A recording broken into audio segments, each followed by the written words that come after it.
So it's interesting. I was actually in the process of going through some archival footage for the Western States broadcast, and I came across, well, you know what? Let me just pose a question to you. Do you remember where and when we first met by chance?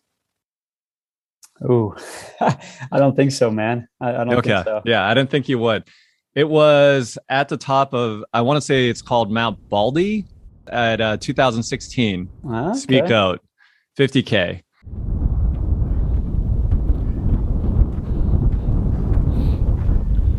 Hey, what's your name, man? Hayden Hawks. What's your first name? Hayden. Hayden Hawks?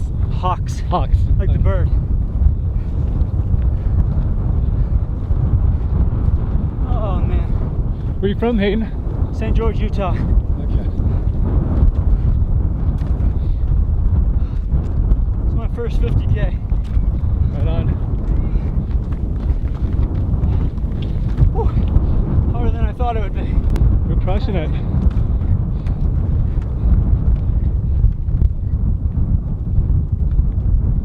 And I was out there, I was filming for Magda to wrap up a project. And then I was also out there rooting for my buddy Chris Fargo. And I was really pulling for him to win because he's a friend of mine. But then this guy with a singlet, he looked unsponsored, just kept crushing it in the lead. And then I think Chris ended up dropping. That guy was you. It was your first ever ultra marathon, and you just freaking blew it out of the water. What do you remember about that day? Well, I remember talking to Vargo actually for the first maybe 10 miles of the race. We were just chatting back and forth. I think we ran into a couple moose actually on that first climb, and like Chris saved me from a moose encounter. And but yeah, got to the top there, and I didn't know what to expect, man. Like I remember just going up on top of Baldy there, and I heard a bunch of people saying, who the heck's this guy? Like, where's he from? Like, who's he sponsored by? And then a bunch of other people were like, oh, don't worry about him. Like, he's just going to blow up. Like, there's no way he's going to finish this race. Like, he went out too hard. And I remember that just like fueling the fire to make me even want to push harder and show people what I could do. And yeah, it's kind of a wrap of what happened. I just kept pushing and came away with the victory. So, well, tell people the story about how you chose to run the Speak Out as your first ultramarathon, because I think the story is quite fascinating. Yeah, so I was in St. George, Utah. I just finished the mountain running world U.S. champs.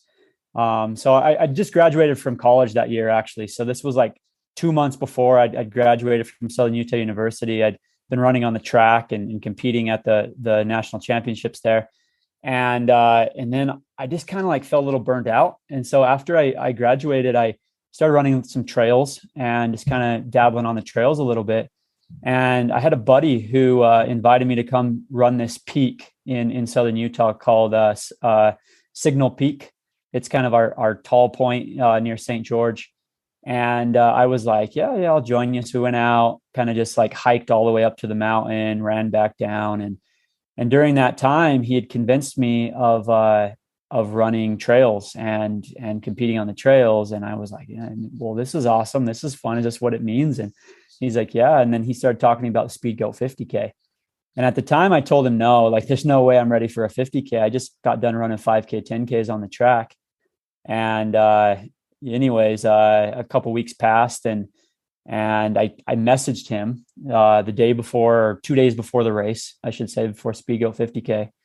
And I was like, hey man, good luck. Like, I know you've been training hard for this, go have a good time. And he was like, well, you should come run this, man. Like, you could do so well. Like, I've been out on runs with you. Like, you should come and do this. And I told him, no, there's no way. And then I woke up the next morning, dude, the day before the race. And I just felt this strong desire that I needed to go and run that race. And so I called him up, said, okay, any way you can get me in? Luckily, Carl got me into the race.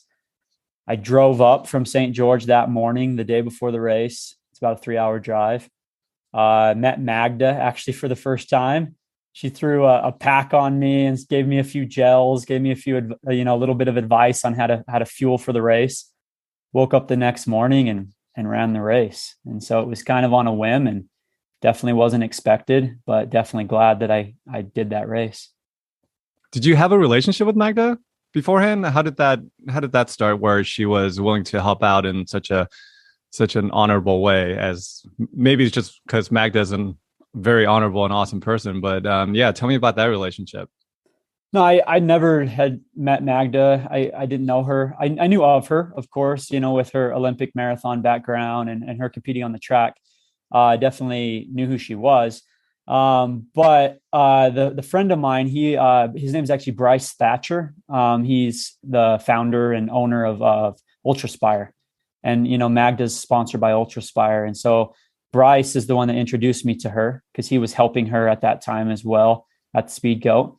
And that's kind of how I met her and got that advice from her, and really grateful she was able to, reach out to me and give me that advice. And honestly, it just showed like that was one of the things that got me even more into trail running and wanting to do it, was just how like accepting and how awesome the community was. Here, Magda didn't have to help me, but she did. And she was so kind, so loving. She went out there and went out of her way to help me. And I was like, wow, like never had this when I was running track and field, and here I am, first trail race, and one of the best athletes in the world is giving me advice and helping me, the night before the race. So that was really awesome. Yeah, I got some footage of you guys after the race, and it seemed like you were picking her brain a lot about fueling or maybe some sponsorship talk. So shortly thereafter, you got sponsored by Hoka. Was it through Magda primarily that you got that connection made, or tell me about going pro with Hoka?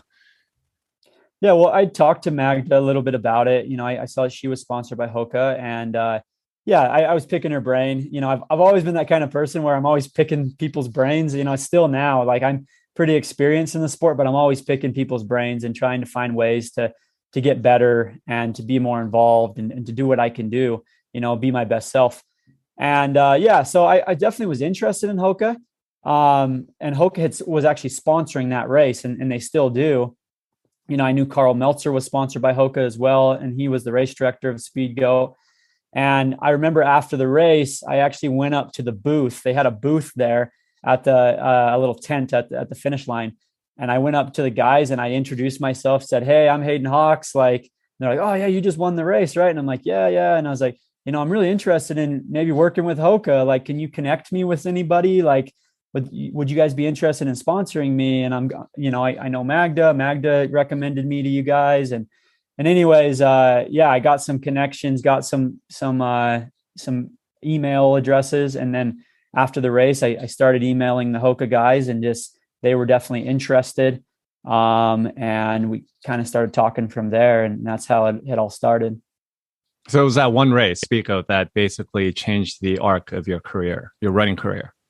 Yeah, for sure. Like I had ran in Hokas before too, like before that race, because I actually had a friend who was sponsored by Hoka on the track, and he'd given me a pair of Hokas. And so I loved the product, and I knew the product worked for me. But yeah, if it wasn't for winning the Speed Goat 50K and making that decision to run that race, like, yeah, I could be in a lot different situation now. And I'm really grateful that I decided to do that. Yeah. Do you think about that? Because it was such a decision made on a whim. Where were you looking to go with your track and field career or road marathon or half marathon career? Like, did you have that kind of mapped out at the time, or you were just kind of going with, I don't know, like wherever the post-collegiate life took you? Well, I knew I wanted to be pro, but like that was a decision I made right after I graduated. I graduated with all my prereqs done for medical school, and I was planning on going to medical school out of college. Actually, had done a bunch of shadowing hours, had got everything prepared, but I just felt like it wasn't the right choice for me. Like I was like, I just don't know if I want to do that. Like I don't know if I want to go and do a bunch more schooling and go into just work life. Like I love running. I want to try and at least give it a shot. So I talked to my wife about it, and my wife, Ashley, was like, "You should go for it." And I told her, we're going to be super poor. Like I'm probably not going to make any money, because the life of a endurance athlete or a distance runner is, you don't necessarily making a ton of money, especially right off the bat. She's like, "I don't care. Like, we'll do what we can. We'll sacrifice. We'll go after it." And so I said, "Okay, give me 2 years. Like, give me maybe 2-3 years. I'm going to really chase after this and see what I can do. But the plan wasn't to go into the trails. The plan was actually to go onto the roads and try to make a team. I was actually really interested in NAZ Elite down in Flagstaff and trying to get on that team. I talked to a few development teams out in Boulder, Colorado, and I wanted to become a marathon, half marathon guy and, try to chase that. But that quickly changed because I kind of actually used trail running as a break after track. I was like, I'm just going to go and do some trails, build base, have some fun. And then I'll start doing road running, after maybe a summer of trails, just to give myself a little bit of break. And it ended up like developing into a even deeper love for the trails than the roads. And then getting that sponsorship and having that success right off the bat, I was like, okay, this is the route I actually need to take. You got the sponsorship. You walked away with a cool, what was it, like $5,000 in prize money? Yeah. Do you remember what you did with that? Do you remember how you spent it? I gave it straight to my wife, to be honest with you, because when I went up the day before the race, I actually had a shift at the St. George Running Center because I was working there at the time full time. And I actually I couldn't find anybody to cover my shift. And I was like, how the heck am I going to get up to this race? Because like, I gotta work. And I turned to my wife and I said, hey, you mind covering my shift? And she's like, I don't even work there. And I was like, it doesn't matter. Like, all you got to do is go like talk to people about running, maybe sell a few shoes. I was like, you're a runner, you know how it is. And she's like, I guess I can try. And I was the manager at the time. So I was like, we can make it work. Like, it's okay. You're hired. So she worked my shift for me. And I told her, I said, hey, babe, if you cover my shift, I'll go win this $5,000 and I'll bring it back and I'll give it to you. And anyways, that's what I did. I came home, gave her the money and said, thank you. You mentioned trail running as a break from the road stuff. Is there a time that you can recall or kind of point back to specifically as that aha moment when you really felt like you were in your element and you fell in love with the sport? Yeah, it was probably actually, I went out on a trip to Boulder, Colorado, right after graduation, right after I'd done running in the track. And I was going out there to look into a road running development group. And actually Matt Daniels was on that team. And Andy Wacker was doing a little bit of training with them as well. And I remember I went out there and I ran with Andy and Matt. And instead of running on the roads, we went straight to the trails and we started running on the trails up there in Boulder. And I just was like, man, this is amazing. Like, this is so awesome. And kind of caught the bug right there, running with those guys and talking to those guys. And then Andy, who kind of dabbles in both the roads and the trails, he was like, hey, you should do the mountain running mountain running US championships out in New Hampshire.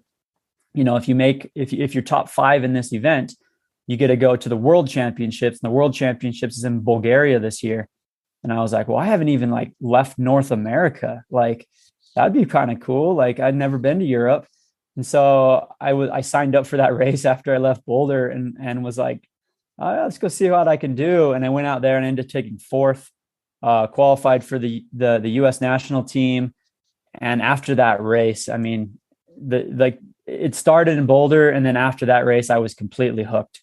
And I said, I might try this trail stuff a little bit more. And then Speed Goat made it even more. And it all went from there.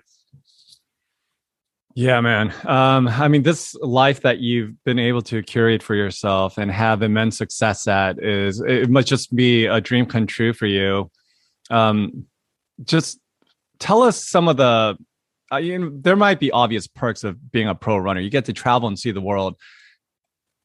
How do you look at and frame some of the potential pitfalls that people may not be aware of? Because it can't be, you get to run, recover, and travel the world and have fun and get paid to do what you love every single day. There must be some obvious or maybe not so obvious pitfalls of being a pro runner. I mean, the lifestyle is amazing, to be honest with you. It's everything I hoped and dreamed for. I've always wanted to be a pro athlete. Like, growing up, I wanted to be a pro baseball player or a pro basketball player. And I'm not telling you, like, so as a trail runner, yes, I get paid to do this and I make a living doing this. I have a great lifestyle. It's an amazing life. And I do this full time. I'm one of the lucky ones in the world that get to do this full time. But I would say, I'm not making as much as an NBA basketball player. I'm not making as much as an NFL football player. Like, we're not millionaires. We definitely live very modest life, financially. And so it's not like you're making a ton of money as a pro trail runner, but you're taken care of and you're provided for, and it's awesome. I would say the one thing though, and I kind of ran into a little trouble with this when I became a full-time professional athlete, is finding that balance, because there's so much time in the day, but you can't train all day. Like if you try to train all day, you're just going to wear yourself out. You're going to overtrain. You're not going to race well. And there was a period of time where I had maybe a year or two where I was training too much, doing way too many miles. And I was overtrained quite a bit going into races. And it was because I just didn't have that balance. And so, even though I get to do this full time, I actually coach as well on the side. I have 2 kids as well, and it gives me balance, both of those things, because it makes me not be able to train all day. I still have enough time to do what I need to do, but I'm not overdoing it. Plus, I don't have to think about running all the time because my kids, I get to go play with them and have fun with them. And when I'm not running, I have to be a dad, or I have to be a coach, or I'm very involved in my community as well. And, all those things give me a lot of balance, and it's actually made me a better athlete and more consistent because I have that balance. What about your faith? How does that come into the picture? Oh, my faith is a big part of who I am as well. I a lot of people might know, but might not know, but I am a member of the Church of Jesus Christ of Latter-day Saints. I served a mission. You might have seen missionaries out there in the field, with the white shirts and ties and the name badges. Oh yeah. Yeah. I did that for 2 years. Where did you go? Where did they send you? I went to the South. So I served in Alabama, Mississippi, and Tennessee. So spent 2 years down there. And yeah, did a lot of service down there, knocked a lot of doors, talked to people about my faith for 2 years, and definitely was a big learning, growing part of my life. I was 18 when I left, and I was definitely not very mature before I left. But after I came back, I definitely became more mature, grew up a lot, and really learned how to work hard, to be disciplined, and it helped me a ton. And honestly, my faith, I still practice my faith today. It's a big part of me and my family and who we are, and we really enjoy it. And definitely, I feel like my faith helps me a lot as a trail runner as well. Were you secretly hoping for somewhere cool like France or Spain, and you drew Alabama? I think no knock on Alabama, but this is like your opportunity to spread your wings and see different parts of the world and experience different cultures. And maybe arguably you did experience a different culture, but just tell me an anecdote or two about some of your missionary, your 2 years down in the South that I'm sure you must have had your fair share of experiences, memorable experiences. Yeah, for sure. I mean, just to answer your first question, I think every 18-year-old kid's like, I want to go to like somewhere cool, like Thailand or France or wherever. And yeah, I got drawn out for Alabama, which is just fine. Like I'll go wherever they need me. And that's where they needed me at the time. My brother went to Guatemala, which was really cool. He slept in a hammock and on dirt floors his entire 2 years, and he had a different experience than I did. But that being said, every mission has their challenges. Even being in the US, in a very more, I guess, comfortable environment, physically is still definitely, there's still a lot of challenges, in the South, like, it's definitely a different culture than out here in the West, as a missionary, like you're working all day, you're literally on your feet all day. We were on bikes or on our feet from 8 in the morning, I think, or 9 in the morning. We had a little study in the morning till 9 at night. And so time on feet, definitely, maybe that helped me as an ultra runner today. I was on my feet for 9 in the morning to 9 at night every day for 2 years, and definitely learned a lot from that. I learned a lot about rejection too, and hard times. I mean, it's not easy. You're away from your family. You're away from your friends. You live this very disciplined life. I got a lot of guns pulled on me, knocking on people's doors. Some people don't get too happy about that, and they'll pull a gun on you and tell you to get off their property. And that definitely happened quite a bit on my mission. We had a big tornado when I was down there that ripped through Alabama, actually went across the whole state and killed like 300 people. And we ended up doing tornado cleanup for almost 6 months of the 2 years I was out there, just helping people get back on their feet, clean their yards up. I mean, I saw these tornadoes completely destroy their houses, their communities. A large part of it was helping people find work as well, helping them get jobs and different things like that. And it was awesome, man. It was a really cool cultural experience. I met a lot of great people that I still keep in contact today.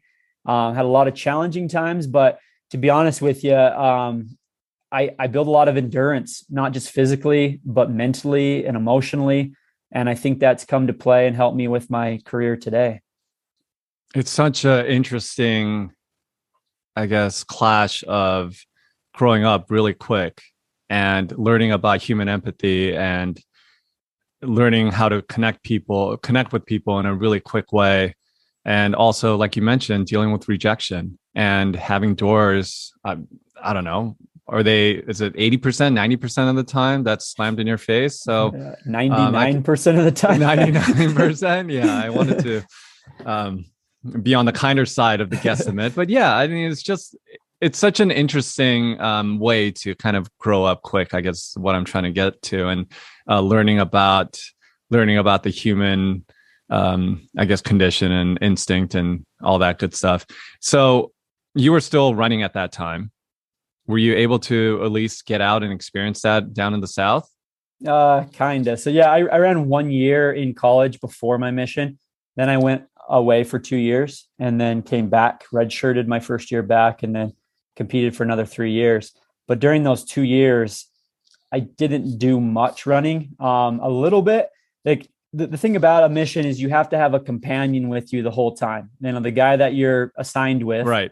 He's got to be with you 100% of the time, just for safety reasons and different things like that. And so if he doesn't run, it's impossible for you to run, right? And so there were moments when I tried to run, and I had some companions. Like I had a guy that I served with who actually ended up becoming a professional football player. He played for the Chicago Bears for 5 years, and then he actually is a professional rugby player now. He's from New Zealand. And then I had another companion who was a college basketball player, and he actually played in the development NBA league for a while. And those guys, they wanted to run. I mean, they couldn't run very fast, but they wanted to keep in shape. And so we'd go out, we'd run together, we'd do some sprints and different things like that. And I had other guys that didn't want to run at all. And sometimes I'd just ask them like, hey man, will you come and like sit in the bleacher while I run around the track so you can see me running? Sometimes that happened, but a lot of the times that didn't happen. And so I would say I ran maybe 15 to 30 minutes, about half of the 2 years I was out there. But the other half of the time I didn't run at all. But when I wasn't, I made this promise to myself. I said, hey man, like if I'm going to go out there, I'm going to do this. If I feel like, like I believe, I honestly, I believe in God. I believe, I have faith, in that. And I believe that he helps me. And a big part of that was like, hey, if I'm going to go devote my life to God and into doing this, I feel like I need to show him that I am invested and I'm going to do the best that I can to stay in shape, because I feel like he strengthens me. He helps me today. And so I got up every morning, and if my companion wouldn't run with me, I would jump rope for 30 minutes. Cause we were allowed 30 minutes a day of exercise, and I would do anything I can, or I'd do push-ups for 30 minutes. So I was doing something every day, but only running probably half of the time I was out there. One of my favorite scenes from flying into Salt Lake City Airport is seeing the families, the reunions. That's the most special part of flying through that airport and seeing how happy they are to greet their sons back from their missionaries. How did you come back home when it was all said and done, when you came back home, what do you think at the core changed the most in you in a positive way? Probably the acceptance of everybody. Before my mission, I grew up in southern Utah. It's a predominantly white community, to be honest with you. The culture is very the same. Everybody kind of grows up the same way. Going out on a mission, I learned to accept everybody for who they were. I learned different cultures and different communities, and I just grew to love people so much. I grew to love so many different cultures and just ways of life. And honestly, that was probably the biggest growth I seen in myself, is I became so much more open-minded. And I just became so much more accepting of everybody, non-judgmental. And, I had so many new friends and new family, like the people on the mission that I met and I was able to associate with, they became family to me because I didn't have family out there, but they adopted me. They brought me in, they took care of me, they fed me. And I just learned how, different people grow up in different ways. But it doesn't mean that anybody's better than the other person. We're all just trying to make it in this life. We're all just trying to be the best that we can be. And, for the most part, most people are just trying to be good people. And I learned that a lot on my mission, and I became a better person because of that. I think that, but also I learned how to work hard, and I learned how to be disciplined.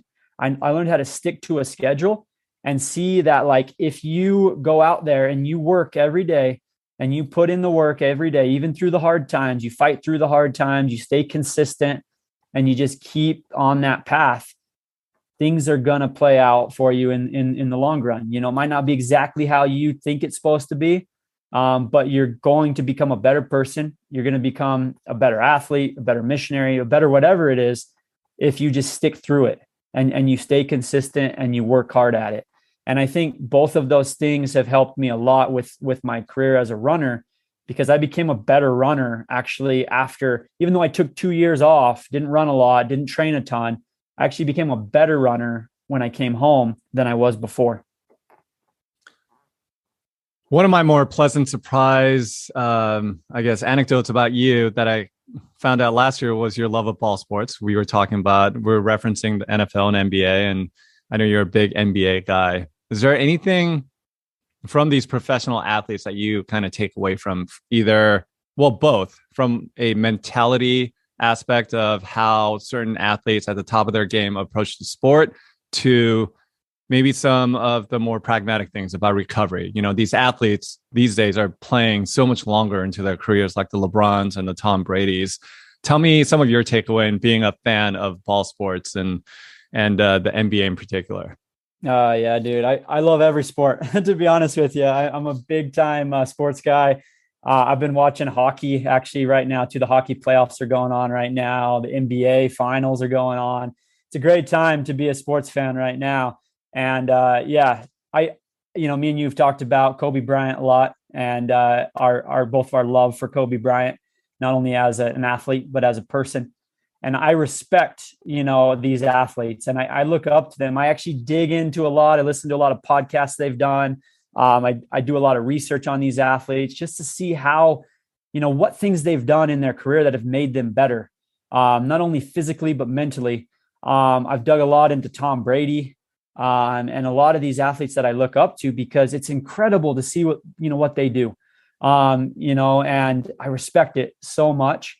And honestly, I think the biggest thing that I've seen, let's say, for instance, Kobe Bryant, that Mamba mentality that he talks about all the time, it's such a big thing for me, because the one thing I see is his consistency year after year after year in putting in the work. He goes out there, or he went out there every year, and he would put in the work every single year. And I think the other thing that I see about it is just his commitment to becoming the best that he could be, and a lot of these athletes, what I see in them too, is they don't compare themselves to the other athletes around them. they compare themselves to themselves and they say, how am I going to become better this year than I was last year? And how am I going to become, the best athlete that I can be? How am I going to help my team, reach that NBA finals and win a championship this year? They're not sitting there and comparing themselves to everybody else.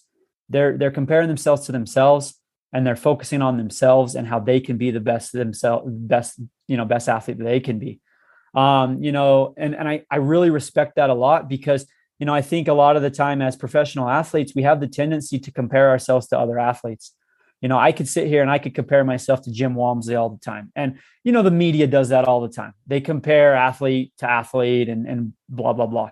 And I think that's such a dangerous thing. And if you get wrapped up in that and you're sitting there trying to become someone that you're not, or trying to gain strengths that maybe aren't your strengths, that's not the best way to become your best self. The best way is to capitalize on your strengths and see how you can improve and focus on what you can control. That's one thing that I've learned with Tom Brady is he talks a lot about controlling the controllables, controlling what he can control rather than trying to focus on things that he can't control, taking it one game at a time and controlling that next game and then moving on to the next game and moving on to the next game. It's good to have a long-term plan, but we also need to be focused on controlling what we can control. And I think, I've learned a lot of things from these athletes, and that's kind of why I love sports so much. Well, let's get a little more nuts and bolts and tactile. How do you personally recover after a long run or an intense workout? Do you have a regimen in place and a set of protocols that you adhere to? Yeah, I guess, it's the second part of your question there with the recovery. I'll say this is the one thing that I've been doing lately that's helped me a ton with recovery is something that I actually learned from professional football players. I was reading an article about Tom Brady and also about James Harrison, a longtime Pittsburgh Steeler player, and he had one of the longest careers for a defensive player in the NFL, which is incredible. And one thing that I saw that came out in both of these articles that I read is they focus a lot on hydration. They talk a lot about how staying hydrated, not just in your event or in your sport, but staying hydrated all the time, day in, day out, constantly hydrating your body before, during, and after. And they both said that that's how they've had such long careers. It's because your muscles cannot function properly if they're not properly hydrated. And they said, you get injuries if you're not hydrated. And then when you get injured, things just go out of, and you're not able to progress. And anyways, so I've been focusing a lot on hydration. And as I've increased my hydration, and I'm constantly carrying a bottle around with me, drinking, hydrating, not only just with water, but with electrolytes, I feel better, in between sessions. I recover faster. Not only just the hydration, but the fueling. I do a lot with that. I try to get as best sleep as I possibly can. I have recovery boots that I use. I recently bought a sauna this year because I've seen the benefits, and I've read about the benefits with a sauna and how that can help you with recovery. I'm always trying to find ways to recover. But I'd say the biggest thing lately has been the hydration and just focusing on that. Yeah, I don't think I've ever heard about hydration being one of those. I've heard sleep. I've heard about diet. I know like Tom Brady switched to a plant-based diet at some point in his career, and Chris Paul switched to a plant-based diet. Probably, I don't know whether it was a direct manifestation of a change in diet for him prolonging his career, but it just seems like you have to take more of a holistic approach to all of this. It's not like one key thing that will change or make or break your career and add to the longevity. It just seems like you really have to check off some of these boxes to really give your body a break and give it a chance to come back and crush the next run. Yeah, I'd say the hydration, and I'd say also I've increased my protein intake quite a bit. And that's one thing I've seen is a lot of us, endurance athletes, we're definitely on the skinnier side, usually thinner. We usually don't get as much protein into our system as other sports do, but they've talked about recently, a lot of research has shown that if you increase your protein intake, it'll help rebuild that muscle faster. You can recover faster. You'll be stronger. There's a lot of benefits to increasing protein. And so I definitely have been focusing on that a lot lately because, I'm breaking down my muscles day in and day out, trying to do this volume that I'm doing, and it needs building blocks to rebuild itself. And that's where the protein can come into play.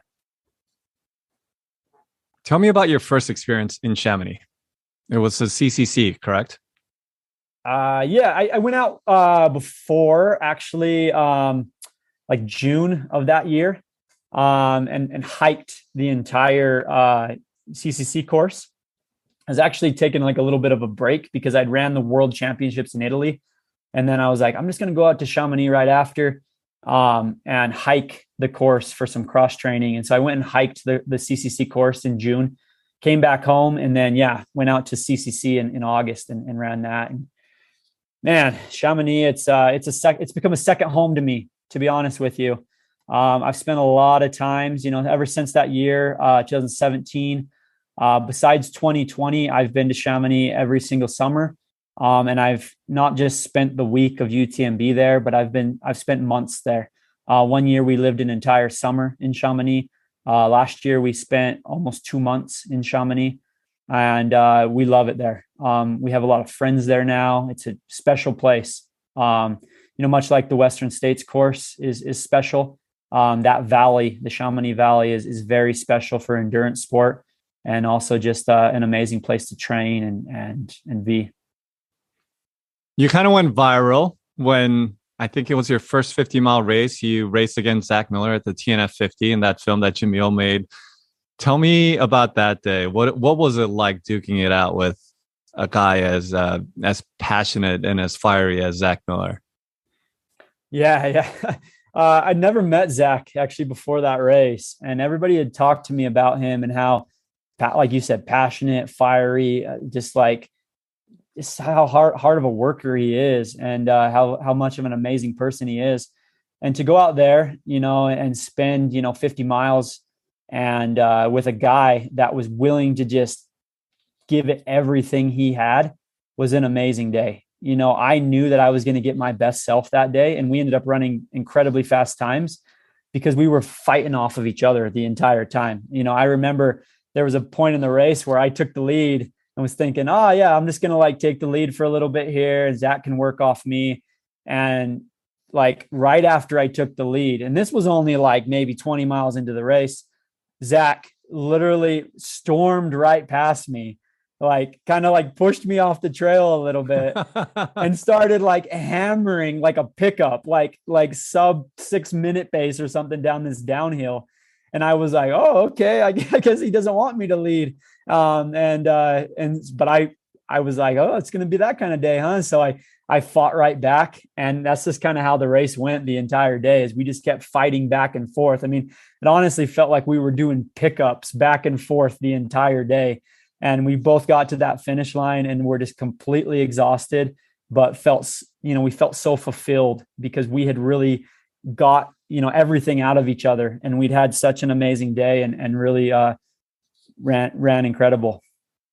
Did you guys converse at all out there, or was it just head down, going back and forth the entire day? Not a lot of talking. No, there wasn't a lot of talking. I remember there was a point in the race where I'd caught up to Zach. Zach had kind of broke me a little bit, and I caught up to him, and I was like, because I thought he was gone. And then I caught right back up to him, and I was like, oh, there he is. And so I went up, caught up on the back of him.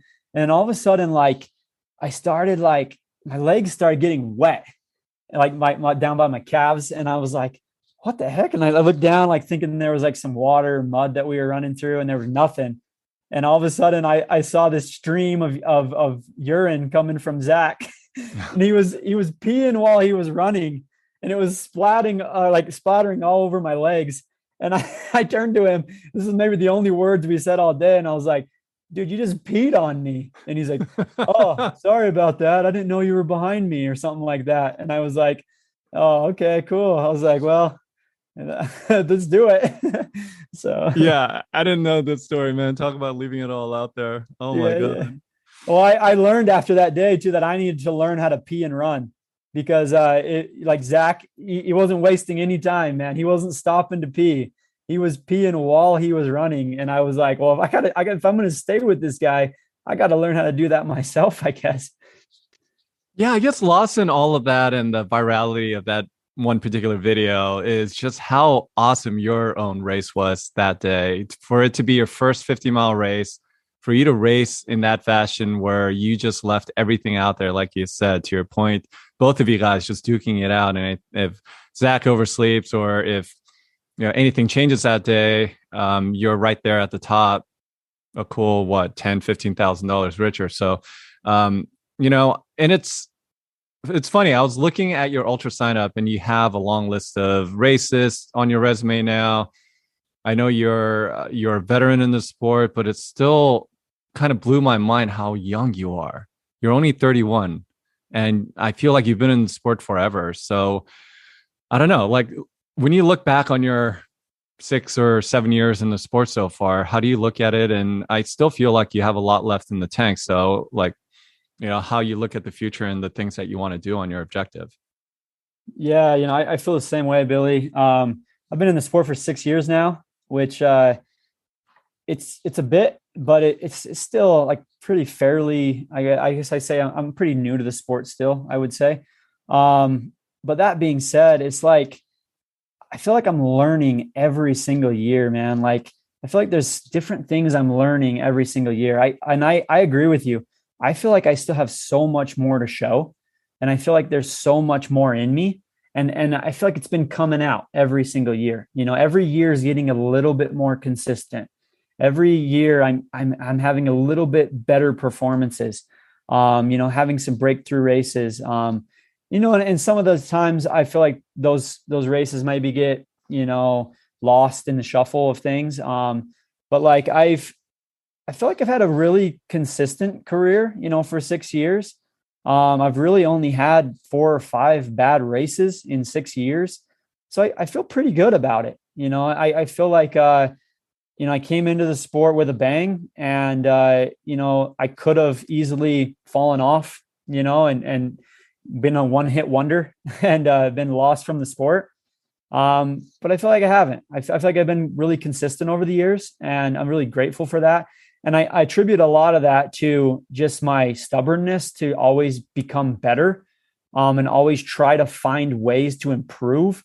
I'm definitely not complacent. I'm definitely not, I'm happy, but I'm not content with what I've done so far. And I feel like I have so much more to prove. I have so much more that I can do in the sport. And I feel like my best years are ahead of me. Tell me about a day when everything came together. When I ask you about, like, say, JFK or CCC, like, is there one day when you, from hydration to pacing to how you felt throughout the day, was there one day that pops out in your memory more than others? CCC was a perfect day, to be honest with you. JFK was pretty perfect too. I would say my biggest performances, maybe not. Lavaredo wasn't a great day, but I ended up still having a good win there. But I would say CCC and JFK were probably the days when everything just came together perfectly. And I just felt amazing, like no low points. Fueling was on point. I just felt so strong all day and was able to pretty much just control the race however I wanted to, pretty much do whatever I wanted to. And, it's one of those days where, you hear about with these NBA basketball players where they just can't miss and they just feel like they're in this zone and like it's just them in the basket. They don't even see the defenders around them, and that's how those days felt, where it was like I was in complete control of everything. I was playing a game of chess and I was mastering it. And honestly, I feel like those days, they don't come all the time, but they come. And I think the training going into those races was really consistent and almost like perfect training blocks, to the point where like I was just primed. I was ready to go. And I think if you ask me like of some of the mistakes I've made over the years, and some of the mistakes that I've made is trying to do too much with training, trying to do too much with racing, maybe traveling a little too much and not being consistent with my training blocks. And that's when I've gotten myself into trouble. But those performances like JFK and CCC, I didn't make those mistakes. And then it showed on race day what my true potential was. Yeah, it's hard, especially if you are a newly minted pro athlete. It's hard to turn down opportunities, right? If you're getting offers left and right to travel to Europe, to travel to South America, travel to Central America, you name it, Asia, it's hard to say no. Oh, yeah. Yeah. Especially when you've never really left the country that much. Like I said, growing up, I never really left. And I'm getting invited to India and China and all across Europe and Patagonia and all these places. And I'm grateful I went because, oh man, I've had so many amazing experiences, tried so many amazing foods, and I've loved those experiences. But I'm learning as I'm getting a little older now, and I guess I shouldn't say old, 6 years into the sport, I'm learning that I can't race as much, and I got to turn down some of those opportunities. I got to save myself for the big ones, the ones that I really want to win. The Western States and the UTMBs, those are the races that I really want to win. I feel like to be ready for those, you have to maybe sacrifice a little bit. And that might mean racing less, might mean not traveling as much. And so, at the beginning of my career, I was racing a lot. I was racing 12, 13, 14 times a year. And it was a lot, not all ultras, but still a lot of racing, plus trying to do 130 to 150 mile weeks on top of that. And it was just a lot. I wore myself out. But I would say recently, in 2020 was actually a good year for me because 2020, I couldn't race as much. I think I only raced 4 or 5 times that year. There was a few opportunities that showed up that I jumped into, like JFK, and I had the best year I've ever had. I won almost every race and broke course records at almost every one I went to. And I was just primed for every race. And from 2020, I learned, hey, man, maybe calm it down a little bit on the racing, focus on the training, dial in everything, and only race like 4 to 6 times a year. If you do that, you can really show your potential. Yeah, maybe you can get away with it more if you're don't have all these other obligations and you're only stirring that one pot. But like you mentioned, you're now a father of 2, you have a wife, you have a career as a coach. And something about 2020 that really taught me, and I can't relate it to you as an athlete, but maybe as a content creator, is that forced break was actually needed. And I didn't know that I needed it. My calendar was filled up with all kinds of travel and creator opportunities. But with hindsight in the rear view now, 2020 was super valuable to me. And it sounds like it was for you. Oh, it was. Yeah, 100%. I learned, what it's going to take to be my best self that year. And was able to stay home. I had to stay home and just train and be in my own mountains and really dial in things, and had such an amazing year. And honestly, I think to be the best at your sport, if you don't want to be the best in the sport, like you want to just go out and have a lot of good top 10 performances and do, decent. And I did that for years. You can race a little bit more, you can travel a little bit more, and you can get away with it. But, I think you're seeing this not only with me, but with Jim, with Killian, with Francois. Like, if you really want to be at the top of the sport and win almost everything that you enter, you need to race less. You need to be more dialed in on your training, and you need to be focused. And that's what 2020 taught me. Well, let's talk about Western States. When did you first hear about the race, and when did it first capture your imagination? Yeah, I first heard about it working at the St. George Running Center. In high school, I worked at the St. George Running Center, and guys would come in all the time, during June, and talk about Western States, how they were preparing for the race. And the owner of the store, actually, he grew up in the Sacramento area, and he actually volunteered with his dad when he was younger at some aid stations on the Western States course.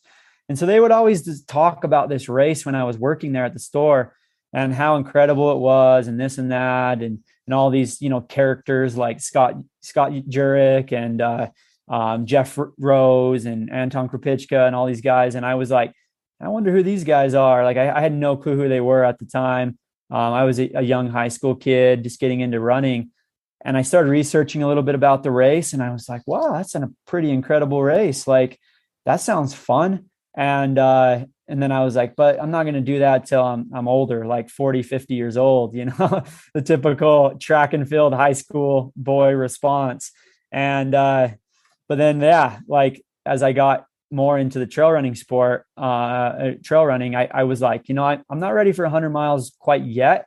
This was earlier on in my career, but I said, you know, when I'm ready to run 100 miles, I'm going to go after Western States, and I'm going to run that thing until I win it. Because that's the first time I ever heard about trail running was Western States. And that was the race that I really wanted to be at. With a year in your rear view, how do you reflect on last year's race? Right? I know you took it out with Jim early on and unfortunately faded in the last, 7-8 miles. Tell me how you think about Western States 2021. Yeah, it's a learning experience, man. It's hot. You need to stay hydrated. You know, that was my issue, is I ran into severe dehydration at mile 92 to the point where my body completely shut down. My mind shut down. I couldn't even stay on the trail. I was swerving off and on the trail. I couldn't even talk. Like, I was slurring my words.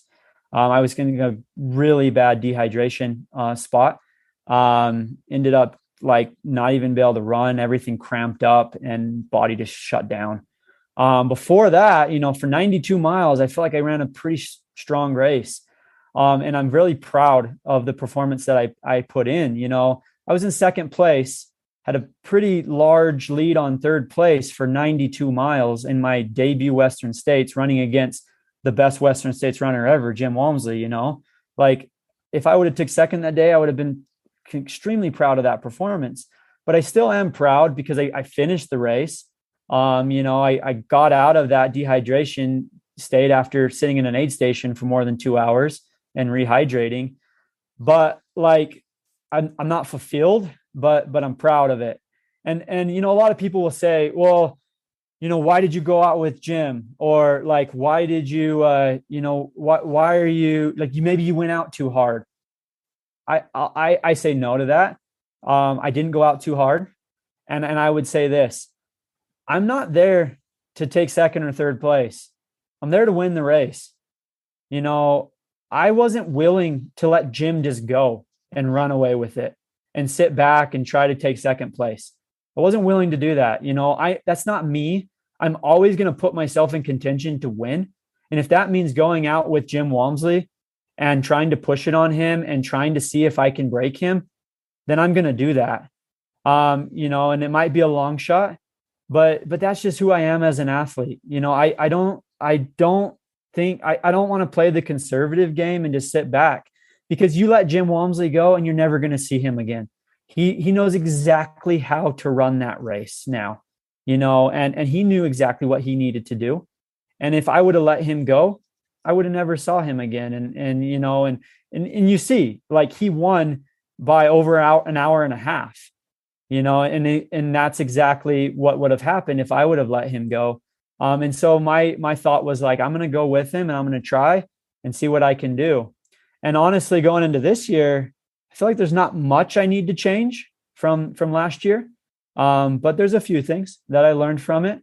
And I think that last year's performance helped me a lot for this year. Okay, so 99.99999% of the public doesn't know what it's like to run stride for stride with somebody like Jim Walmsley. What was it like? Drill into that a little bit more. Like, what was it like racing with and against Jim Walmsley? Me and Jim are friends. I've ran with him a ton of times. I just ran with him in the Grand Canyon a few weeks ago before he left for Europe. So, I mean, we were having a good time, you know, for the first, 40 miles of the race. We ran together and we were just talking the whole time. We were talking about him moving to Europe. We were talking about, you know, trying to train together. We were just actually pretty controlled, just chatty, I would say. Maybe a little too chatty, because I probably wasn't hydrating like I needed to, because I was talking the whole time. And that came back to bite me at the end of the race. But yeah, it was fun. You know, it felt just like a good training day out there. I didn't feel like I was going too hard. Jim didn't feel like he was going too hard. We actually talked about it a few times, like, hey, like, are we going too hard? No, we're not going too hard. Okay, like, we were kind of working together a little bit, but also we were competing against each other. And I remember there was a moment when, I told Jim, I said, hey man, like, let's run together and see if we can take first and second today. And Jim's like, yeah, we can do that. He said, but compete against me. I don't want you to just settle for second place. And I told him, no, dude, I'm here to win the race. I'm going to fight against you. Who said I was going to be second place? Yeah, I expect you to fight against me. And we kind of had that mentality that we were fighting each other, but we also knew that it was a long race and that if we could gap the rest of the field, we could set it up to where it was just a 2-man battle instead of a 10-person battle. Amazing.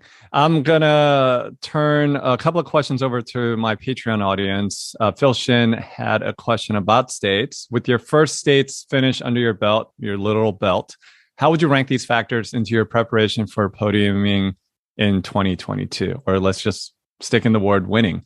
Your knowledge of the course, your knowledge of the competition, nutrition, hydration, or something else?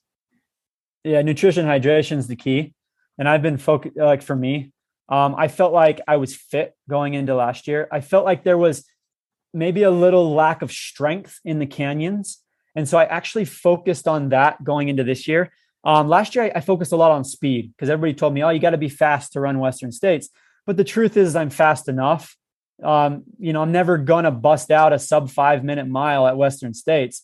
Like, I don't need marathon speed. I don't need 10K speed. It's still 100 miles. I need strength and a little bit of speed to go with that. I have the speed. And so this year, me and my coach, we've been focusing a lot on strength building. There was in the fall, I had 3 blocks planned. So in the fall, I did a big strength block with a lot of cycling, some good mountain running, and I ended up running 9 trails in November and had a really stellar performance there. And then after that, I was like, okay, I'm going to do like another big vert block and a strength building block. So through the winter, I ran the Coastal Challenge, then I ran Trans-Gran Canaria. Trans-Gran Canaria didn't go as well. But the block of training going into that was all very strength-based. There was a week where I did 50,000 feet of elevation gain in a week. There was weeks there I was doing 30 plus hours of training. And I was just really focused on strength. And then this last block of training going into states, I've sharpened up a little bit on some of the speed, just a little bit, but also kept that strength aspect in there because I feel like I lacked a little bit in the canyons last year and I lost a lot of time in the canyons. And I want to have that strength to be able to climb up and down in the canyons. And so I changed that a little bit in my training. But I think the biggest thing is the heat training and the hydration and the nutrition that I've been focusing on. I've been focusing on hydration and nutrition in every single long run over the last 3 blocks of training. I did the Coastal Challenge in Costa Rica for that reason. So I knew exactly how to hydrate in hot conditions. I went and got a sweat test done. So I know exactly how much sodium per liter of water I need. And I've been practicing all of that. I've been doing some big runs in the Grand Canyon. And honestly, I feel like that was my downfall last year. And really, that's the only thing I need to fix going into this year. And so focusing on my hydration and my nutrition and really just dialing that in has been my biggest goal over these blocks. And I feel like I've gotten that down. You just casually busted out like a 716 on the rim to rim to rim in the canyon. Tell me about that day real quick. Yeah, that was last weekend. So I'd actually talked to Jim a little bit when I ran with him in the canyon a few weeks ago. And I asked him, like, hey, what did you do before Western States? And he was telling me, I would do a rim to rim to rim. He's like, I felt like that was the best preparation for Western States 3 weeks out from race day. And I was like, yeah, that sounds pretty good. And so I did one last year, but I did it, I think, a little too early in the block. And this one I decided to do 3 weeks before as my last big long run. So yeah, I went to the canyon. Goal was to focus on hydration and nutrition. I was hoping it would be really hot. And luckily it was 104 at the bottom of the canyon. Cool. And so it was perfect. And the canyon's the best place to train for Western States because I started and it was almost 30 degrees And then I got to the bottom of the canyon. It was 100 plus degrees. And then you climb back up and it's maybe 60, 70 midday.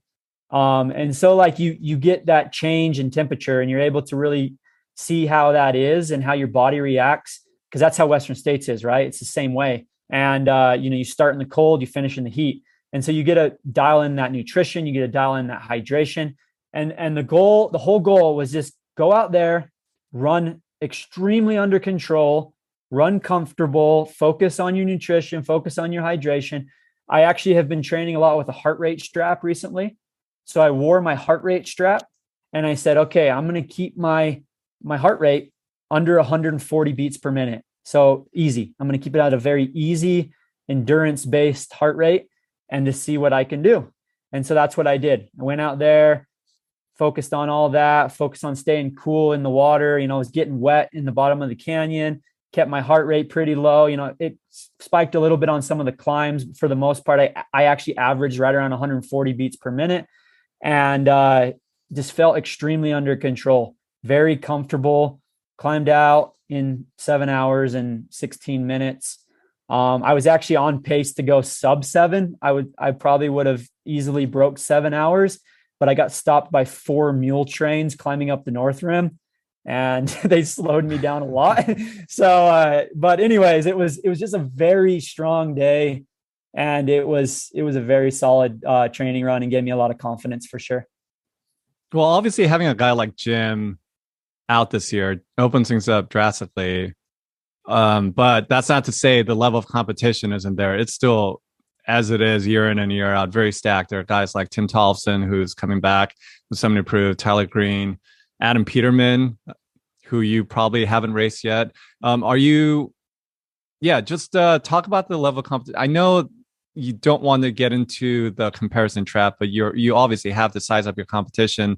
Is there anybody you're interested in racing against this year in particular? Maybe I'll frame it that way. Yeah, I mean, thanks for bringing this up, man. I think that's a good point. And I get this all the time. And I talked to Jim about this too a little bit, but I get this all the time from people and they say, oh, you have a chance to win Western States this year because Jim's not doing it. And it kind of irks me a little bit, to be honest with you, because it's not just disrespectful to me, but it's disrespectful to my competition who's out there working their butts off to do the best that they can and run the best performance on race day, right? Yes, Jim's amazing. He's hard to beat on Western States. He's my friend and he'll agree with this. But, sitting there and saying the only reason you're going to win Western States is because Jim's not doing it is very disrespectful. And I don't think it's right to say that because he's not there. We can't control that. Kobe Bryant didn't play in the NBA finals every single year. Maybe if he did, he would have won every single year, but he didn't, right? And that's not the guys that won the finals the years that he didn't play doesn't take it away. It doesn't take away from their win and say that, that was not a good championship. No, it's amazing, what they did. And they went out there and did the best that they could. And that being said, I respect a lot of my competition this year, like the guys that you mentioned. Most of them I know, most of them I've raced against before. And so I know a little bit about how they run and where I compare against them. There's some guys like Adam Peterman who I've never raced before, who's a dark horse. And I really have no clue how he races. And yeah, maybe it's a little intimidating to see like, wow, he's really talented, but that being said, all I can do is focus on myself and what I can control. And I know that if I go out there and execute how I've been doing in training and execute how I did last year, but do it for 100 miles this time, not 92 miles, that I'm going to be really hard to beat, because I was on pace to go sub 15 hours last year at Western States. And most people that go sub 15 win Western States, especially on a hot year. And so I know if I can go out there and run sub 15 and put myself in a position to win, that's all I can do. And I know I'm going to be hard to beat if I run sub 15, and that's all I can focus on. And so that's what I'm focusing on. But yeah, I hope that I have great competition to push me. I hope that we get to share some miles together and that we all go out there and do the best that we can. And everybody, executes on race day, how they've been training, because if that's the case, we're going to really push each other, not only to, great finishes, but fast times as well. Another Patreon question from Andrew Giles asks, who were your running heroes growing up and what did you learn from them? Running heroes. Let's see here. I would say he's actually crewing me this year at Western States. And he's the owner of the St. George Running Center, who I talked about. Steve Hooper is his name. Grew up in the Sacramento area. He's always been like a father figure to me. I have a great dad, but Steve's kind of been my running father, I would say. He's given me a lot of advice over the years, really helped me to get through a lot of challenges with running, but also just help me with my training and everything else. I really look up to him. He has a really cool story. He actually was out running one day, felt really, really bad, went home, ended up getting taken to the hospital, and he had to have open heart surgery.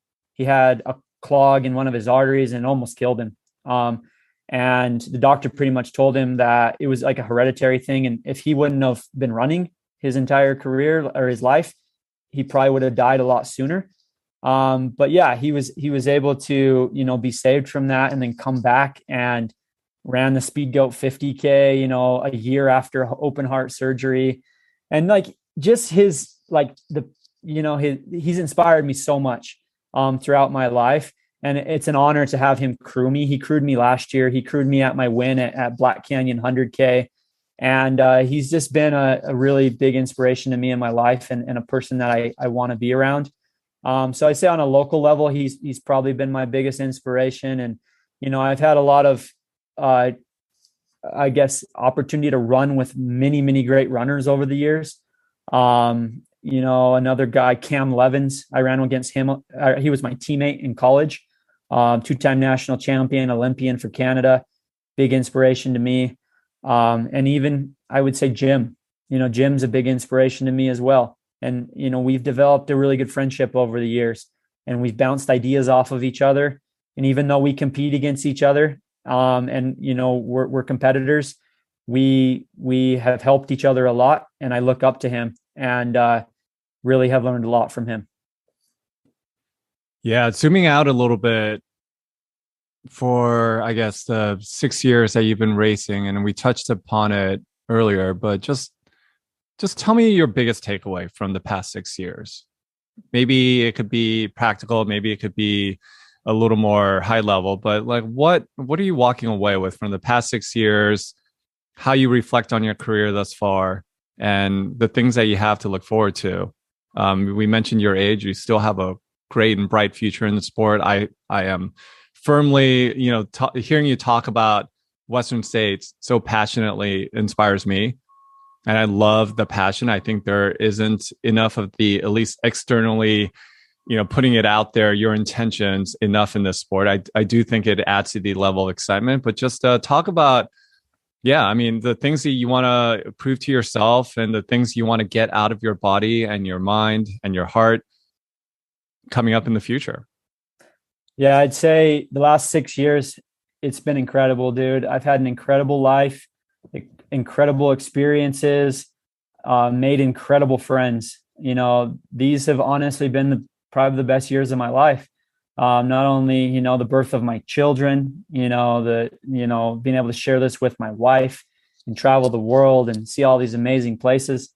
But the community, the trail running community is just top notch, dude. It is such an amazing community to be involved in and to have these opportunities. I just feel very grateful. I feel very, very lucky and very fortunate that I've been able to live this life. And I hope to be able to live it for many years to come. Like you said, I'm 31 years old. I hope to have a long career. I hope to be running well and, competitively well into my 40s. And, so I would say that's been a big focus of mine recently, is to just train smart, race hard, but train smart, and let my body to be able to, absorb all this and take all this in so that I can have a long career. And so that I don't burn out and done in a couple of years from now. I don't want to be that type of guy. I pride myself on being healthy, and I've been pretty healthy for 6 years. I know how to take a break when I need to. I know how to take a week off if I'm feeling something, a little niggle in my leg or something. And it's saved me numerous times. I've implemented the bike a lot into my training, and that's going to extend my career as well. So I'd say a big focus is extending my career. But that being said, dude, like, I'm a competitor. I'd echo Kobe in saying I have that Mamba mentality. I want to win. I want to win as many championships as I possibly can. I want to be the best version of myself that I possibly can. I have goals of winning Western States, of course. I have goals of winning UTMB. I want to win Hard Rock. I want to win, all these big ultras around the world. I want to compete in the, the biggest competitions, the biggest series, whatever it is, that's going to put me in the heart of competition. And because that's where I grow. That's where I learn. It doesn't always play out. I don't win everything. I win a lot, but I don't win everything. And sometimes I put myself out there and I blow up like I did at Western States last year. But I'm going to continue to do that. And I'm going to continue to stretch myself, because that's the only way I'm going to become a better person. That's the only way I'm going to become a better athlete. And that's just who I am. Like, I'm the type of person that I want to be. I'm going to go out there and stretch myself. I'm comfortable with being uncomfortable. I'm comfortable with pain. I'm very comfortable in my own mind, and it doesn't scare me to be in those situations. And so I'm going to continue to put myself in those situations. It might not mean that I'm going to go out, balls to the walls every single time, because that does, every race doesn't require that. But I'm definitely going to put myself in a position to win every time, no matter, what that means. And so that's just who I am as an athlete. And people might think it's a little reckless, it's a little risky, but who cares, man? I like being risky, and I'm going to keep doing it.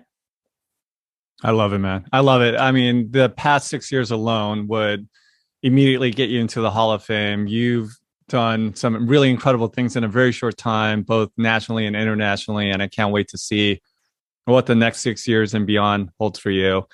Starting with Western States coming up in a short few weeks in here now, or a few days, I should say. Why don't we just end talking about the things that really matter? Your role as a father, your role as a husband to Ashley. Tell me what it's like to now be a father of 2 kids and have a wife that's as supportive as Ashley. Yeah, dude. I mean, it's so awesome having that support system. The things that really matter to me, outside of running, like, running is a big part of my life, of course, but it's not my number one thing that matters to me.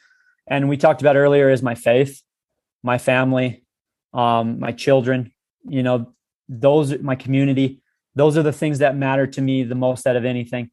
And so those are the things, when it's all said and done, those are the things that I really focus on, and that I feel like give me balance with running.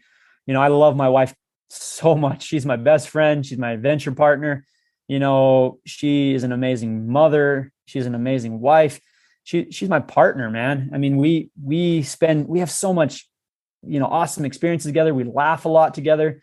We have fun, and we're going to continue to do that. My kids, although they can be challenging sometimes, it's hard being a dad, especially to a 4-year-old and an infant.